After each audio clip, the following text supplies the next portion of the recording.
शहर की ऊंची इमारतों में पला बढ़ा अमित कई साल बाद अपने गांव सोनपुर लौटा था।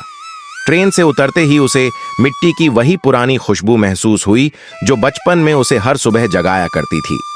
सामने कच्ची सड़क, नीम का पेड़ और दूर तक फैले खेत, सब कुछ वैसा ही था जैसे समय यहां ठहर गया हो। अमित शहर में एक बड़ी कंपनी में नौकरी करता था।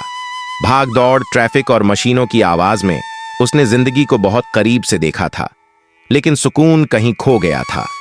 जब दादी की तबीयत बिगड़ी तब उसे गांव लौटने का मौका मिला। तब गांव में सुबह सूरज की पहली किरण के साथ चिड़ियों की चहचहाहट सुनाई देती थी। किसान अपने हल और बैलों के साथ खेतों की ओर निकल जाते थे। औरतें कुएं से पानी भरती, बच्चे नंगे पांव गलियों में खेलते। यहां हर चेहरे पर अपनापन था। दादी चारपाई पर लेटी थीं।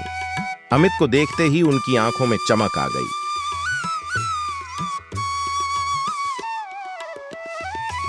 एक दिन अमित अपने बचपन के दोस्त रमेश के साथ खेतों की ओर गया। रमेश अब भी किसान था। मिट्टी में सने हाथों से वह फसल को निहार रहा था। थकता नहीं है क्या? अमित ने पूछा। रमेश हंसा। थकता हूँ, लेकिन ये थकान खुशी देती है। रात को पूरे गांव में बिजली चली गई। शहर में होता तो लोग परेशान हो जाते, लेकिन यहां सब खुले आसमान के नीचे बैठकर बातें करने लगे। किसी ने लोकगीत गाया, किसी ने कहानी सुनाई। तारों से भरा आसमान देखकर अमित की आंखें भर आईं।